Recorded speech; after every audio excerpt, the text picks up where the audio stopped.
दुर्योधन से ऐसा कहकर श्री कृष्ण उसके महल से निकलकर विदुर जी के घर आ गए। विदुर जी के घर पर ही उनसे मिलने के लिए भीष्म, द्रोण, कृप, बहलीक तथा कुछ अन्य कुरुवंशीय आए। उन्होंने कहा, वार्ष्णेय, हम आपको उत्तम पदार्थों से पूर्ण अनेकों भवन समर्पित करते हैं, वहां चलकर आप विश्राम कीजिए। उनसे श्री मधुसूदन ने कहा, आप सब लोग पधारें, आप मेरा सब प्रकार सत्कार कर चुके। कौरवों के चले जाने पर विदुर जी ने बड़े उत्साह से श्री कृष्ण का पूजन किया। फिर उन्होंने उन्हें अनेक प्रकार के उत्तम और गुण युक्त भोज्य और पेय पदार्थ दिए। उन पदार्थों से श्री कृष्ण ने पहले ब्राह्मणों को तृप्त किया और फिर अपने अनुयायियों के साथ बैठकर स्वयं भोजन किया। जब भोजन के पश्चात भगवान विश्राम करने लगे, तो रात्रि के समय विदुर जी ने उनसे कहा, केशव, आप यहाँ आए, यह विचार आपने ठीक नहीं किया। मंदमती दुर्योधन धर्म और अर्थ दोनों को ही छोड़ बैठा है। वह क्रोधी और गुरुजनों की आज्ञा का उल्लंघन करने वाला है। धर्म शास्त्र को तो वह कुछ समझता ही नहीं, अपनी ही हठ रखता है। उसे किसी सन्मार्ग में ले जाना असंभव है। वह विषयों का कीड़ा, अपने को बड़ा बुद्धिमान मानने वाला, मित्रों से द्रोह करने वाला, सभी को शंका की दृष्टि से देखने वाला, कृतघ्न और बुद्धिहीन है। इसके सिवा उसमें और भी अनेकों दोष हैं। आप उससे हित की बात कहेंगे तो भी वह क्रोधवश कुछ सुनेगा नहीं। भीष्म, द्रोण, कृप, कर्ण, अश्वत्थामा और जयद्रथ के कारण उसे इस राज्य को स्वयं ही हड़प जाने का पूरा भरोसा है। इसलिए उसे संधि करने का विचार ही नहीं होता। उसे तो पूरा विश्वास है कि अकेला कर्ण ही मेरे सारे शत्रुओं को जीत लेगा, इसलिए वह संधि नहीं करेगा। आप तो संधि का प्रयत्न कर रहे हैं, किंतु धृतराष्ट्र के पुत्रों ने तो यह प्रतिज्ञा कर ली है कि पांडवों को उनका भाग कभी नहीं देंगे। जब उनका ऐसा विचार है, तो उनसे कुछ भी कहना व्यर्थ ही होगा। मधुसूदन, जहाँ अच्छी और बुरी दोनों तरह की बात को एक ही तरह सुना जाए, वहाँ बुद्धिमान पुरुष को कुछ नहीं कहना चाहिए। वहाँ कोई बात कहना तो बहरों के आगे राग अलापने के समान व्यर्थ है। श्री कृष्ण, पहले जिन राजाओं ने आपके साथ वैर ठाना था, उन सब ने अब आपके भय से दुर्योधन का आश्रय लिया है। वे सब योद्धा दुर्योधन के साथ मेल करके, अपने प्राण तक निछावर करके पांडवों से लड़ने को तैयार है। अतः आप उन सबके बीच में जाएं, यह बात मुझे अच्छी नहीं लगती। यद्यपि देवता लोग भी आपके सामने नहीं टिक सकते और मैं आपके प्रभाव, बल और बुद्धि को अच्छी तरह जानता हूँ, तथापि आपके प्रति प्रेम और सौहार्द का भाव होने के कारण मैं ऐसा कह रहा हूँ। कमल नयन, आपका दर्शन करके आज मुझे जैसी प्रसन्नता हो रही है, वह मैं आपसे क्या कहूँ। आप तो सभी देहधारियों के अंतरात्मा हैं, आपसे छिपा ही क्या है। श्री कृष्ण ने कहा, विदुर जी, एक महान बुद्धिमान को जैसी बात कहनी चाहिए और मुझ जैसे प्रेम पात्र से आपको जो कुछ कहना चाहिए, तथा आपके मुख से जैसा धर्म और अर्थ से युक्त सत्य वचन निकलना चाहिए, वैसी ही बात आपने माता-पिता के समान स्नेहवश कही है। मैं दुर्योधन की दुष्टता और क्षत्रिय वीरों के वैर भाव आदि सब बातों को जानकर ही आज कौरवों के पास आया हूँ। मनुष्य का कर्तव्य है कि वह धर्मतः प्राप्त कार्य को करे। यथाशक्ति प्रयत्न करने पर भी यदि वह उसे पूरा न कर सके, तो भी उसे उसका पुण्य तो अवश्य ही मिल जाएगा, इसमें मुझे संदेह नहीं है। दुर्योधन और उसके मंत्रियों को भी मेरी शुभ और हितकारी और धर्म एवं अर्थ के अनुकूल बात माननी ही चाहिए।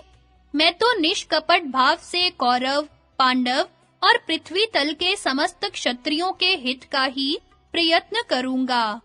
इस प्रकार हित का प्रयत्न करने पर भी यदि दुर्योधन मेरी बात में शंका करे तो भी मेरा चित्त तो प्रसन्न ही होगा और मैं अपने कर्तव्य से ऋण भी हो जाऊंगा। श्री कृष्ण संधि करा सकते थे तो भी उन्होंने क्रोध के आवेश में आए हुए कौरव पांडवों को रोका नहीं। यह बात मूढ़ अधर्मी न कहें, इसलिए मैं यहाँ संधि कराने के लिए आया हूँ। दुर्योधन ने यदि मेरी धर्म और अर्थ के अनुकूल हित की बात सुनकर भी उस पर ध्यान न दिया तो वह अपने किए का फल भोगेगा। इसके पश्चात यदु कुलभूषण श्री कृष्ण पलंग पर लेट गए। वह सारी रात महात्मा विदुर और श्री कृष्ण के इसी प्रकार बात करते-करते बीत गई। श्री कृष्ण का कौरवों की सभा में आना तथा सबको पांडवों का संदेश सुनाना। वैशंपायन जी कहते हैं, प्रातः काल उठकर श्री कृष्ण ने स्नान, जप और अग्निहोत्र से निवृत्त हो उदित होते हुए सूर्य का उपस्थान किया और फिर वस्त्र एवं आभूषण आदि धारण किए। इसी समय राजा दुर्योधन और सुबल के पुत्र शकुनी ने उनके पास आकर कहा, महाराज धृतराष्ट्र तथा भीष्मादि सब कौरव महानुभाव सभा में आ गए हैं और आपकी बाट देख रहे हैं। तब श्री कृष्णचंद्र ने बड़ी मधुर वाणी में उन दोनों का अभिनंदन किया। इसके पश्चात सारथी ने आकर श्री कृष्ण के चरणों में प्रणाम किया और उनका उत्तम घोड़ों से जुता हुआ शुभ्र रथ लाकर खड़ा कर दिया। श्री यदुनाथ उस रथ पर सवार हुए। उस समय कौरव वीर उन्हें सब ओर से घेरकर चले। भगवान के पीछे उन्हीं के रथ में समस्त धर्मों को जानने वाले विदुर जी भी सवार हो गए तथा दुर्योधन और शकुनी एक दूसरे रथ में बैठकर उनके पीछे-पीछे चले। धीरे-धीरे भगवान का रथ राजसभा के द्वार पर आ गया और वे उससे उतरकर भीतर सभा में गए। जिस समय श्री कृष्ण विदुर और सात्यकी का हाथ पकड़कर सभा भवन में पधारे, उस समय उनकी कांति ने समस्त कौरवों को निस्तेज सा कर दिया। उनके आगे-आगे दुर्योधन और कर्ण तथा पीछे कृतवर्मा और वृष्णिवंशी वीर चल रहे थे। सभा में पहुंचने पर उनका मान करने के लिए राजा धृतराष्ट्र तथा भीष्म, द्रोण आदि सब लोग अपने-अपने आसनों से खड़े हो गए। श्री कृष्ण के लिए राजसभा में महाराज धृतराष्ट्र की आज्ञा से सर्वतोभद्र नामक सुवर्णमय सिंहासन रखा गया।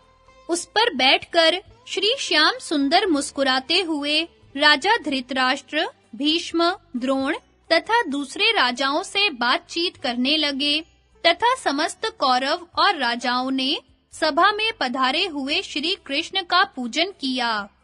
इस समय श्री कृष्ण ने सभा के भीतर ही अंतरिक्ष में नारद आदि ऋषियों को खड़े देखा। तब उन्होंने धीरे से शांतनु नंदन भीष्म जी से कहा, इस राजसभा को देखने के लिए ऋषि लोग आए हुए हैं। उनका आसन आदि देकर बड़े सत्कार से आवाहन कीजिए। उनके बिना बैठे यहाँ कोई भी बैठ नहीं सकेगा। इन शुद्ध चित्त मुनियों की शीघ्र ही पूजा कीजिए। इतने में ही मुनियों को सभा के द्वार पर आया देख भीष्म जी ने बड़ी शीघ्रता से सेवकों को आसन लाने की आज्ञा दी। वे तुरंत ही बहुत से आसन ले आए। जब ऋषियों ने आसनों पर बैठकर अर्घ्य आदि ग्रहण कर लिया, तो श्री कृष्ण तथा अन्य सब राजा भी अपने-अपने आसनों पर बैठ गए। महामति विदुर जी श्री कृष्ण के सिंहासन से लगे हुए एक मणिमय आसन पर, जिस पर श्वेत मृग चर्म बिछा हुआ था, बैठे।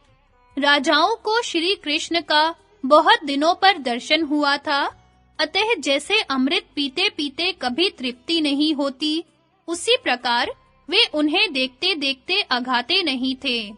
उस सभा में सभी का मन श्री कृष्ण में लगा हुआ था, इसलिए किसी के मुख से कोई भी बात नहीं निकलती थी। जब सभा में सब राजा मौन होकर बैठ गए, तो श्री कृष्ण ने महाराज धृतराष्ट्र की ओर देखते हुए बड़ी गंभीर वाणी में कहा, राजन, मेरे यहाँ आने का उद्देश्य यह है कि क्षत्रिय वीरों का संहार हुए बिना ही कौरव और पांडवों में संधि हो जाए। इस समय राजाओं में कुरु वंश ही सबसे श्रेष्ठ माना जाता है। इसमें शास्त्र और सदाचार का सम्यक आदर है तथा और भी अनेकों शुभ गुण हैं। अन्य राज्य वंशों की अपेक्षा कुरु वंशियों में कृपा, दया, करुणा, मृदुता, सरलता, क्षमा और सत्य ये विशेष रूप से पाए जाते हैं।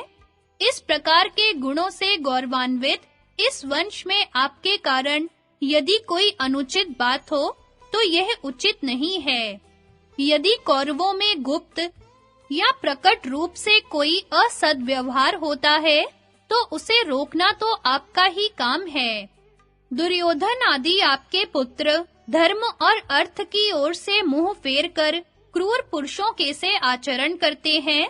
अपने खास भाइयों के साथ इनका अशिष्ट पुरुषों का सा आचरण है तथा चित्त पर लोभ का भूत सवार हो जाने से इन्होंने धर्म की मर्यादा को एकदम छोड़ दिया है। ये सब बातें आपको मालूम ही है। यह भयंकर आपत्ति इस समय कौरवों पर ही आई है और यदि इसकी उपेक्षा की गई तो यह सारी पृथ्वी को चौपट कर देगी। यदि आप अपने कुल को नाश से बचाना चाहें तो अब भी इसका निवारण किया जा सकता है। मेरे विचार से इन दोनों पक्षों में संधि होनी बहुत कठिन नहीं है।